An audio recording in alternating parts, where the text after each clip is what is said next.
Oh boy, the Netflix One Piece series trailer's out. I don't know. This looks like a Cowboy Bebop redone into Netflix. Another anime getting completely ruined by Netflix. I don't have a good feeling about this, and I hope it's not the case. I hope they do well with the show. But what I saw with this trailer, I'm going to review it again for another reaction. Okay, well, this seems to be a mixed bag for a trailer. 89K up, 45K down. Now, I went back and to look at the Cowboy Bebop one.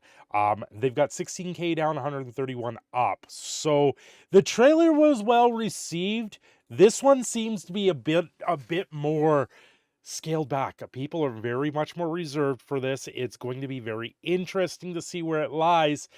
And when I first saw this trailer, I was like, is that Lexian speaking from Markiplier? Because the main cast character sounds like Lexian from Markiplier's editing team. Let's see. I'm here. Ever since I was a kid. Ever since I was a kid. Hold on.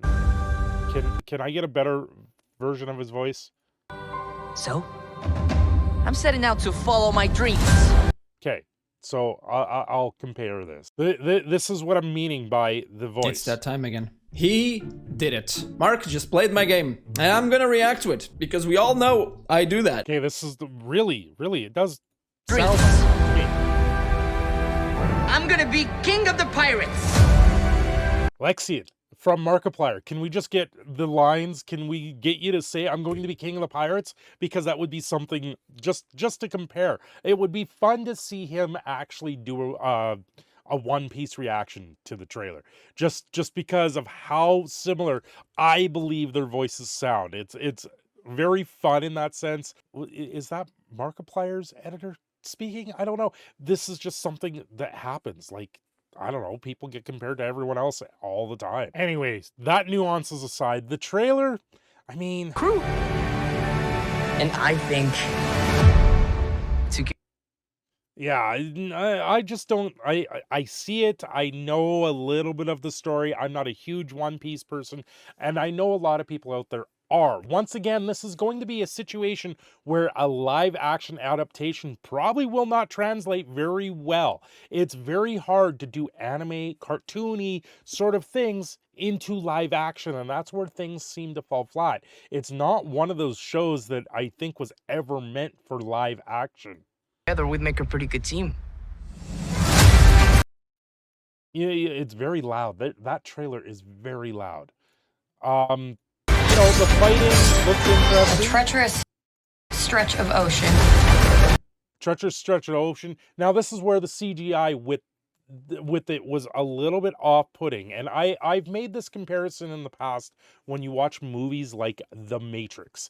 Watching it on the big screen was fine because it's so far and encapsulating. Watching it on a high-definition TV, when I saw The Matrix on a high definition in like the store originally, I went, that show looks so fake. It looks so CGI. It looks like a set because it was never meant to be viewed as the nuance of high definition. It was meant for normal visual audiences, and that's where this might translate decently. If you watch One Piece on your phone, it may look a lot better than it actually looks right now, like I'm watching on my computer, because my computer's seeing things in 4K, in high definition. That's one of the monitors that I have. And when I look at it, I go, you can tell straight up it's CGI. It looks CGI. It translates as CGI. But how does that translate from an anime to live action? It's supposed to represent a live action version of it, and this is where things never really translate very well. The funny faces, the characters, that's where things really do change when it goes from anime to live action. With bigger islands and bigger Like this face here that this thing's looking reminds me of a lost puppy. It's like, oh, am I supposed to be a menacing monster, or am I supposed to be this cute little enduring puppy, or a cute enduring sea monster. To me, it doesn't translate as menacing. It looks like they've put the water on there to kind of hide the CGI that's here. That's what this looks like to me. And then we fast forward, you get the with crew. that. I don't work for you. I'm sensing a little bit of tension amongst the crew. Not a crew. Which I believe that is straight lines from the anime. You know, they're giving you these lines straight from the anime once again to try and buy you into it. You're going to get sucked into this. You know what? People are going to watch the first few episodes, and then we'll have to wait to see if this is good or if this is bad. Once again, it's going to translate very differently. Like when we had Cowboy Bebop and Ed finally came onto the scene of Cowboy Bebop, it did not translate.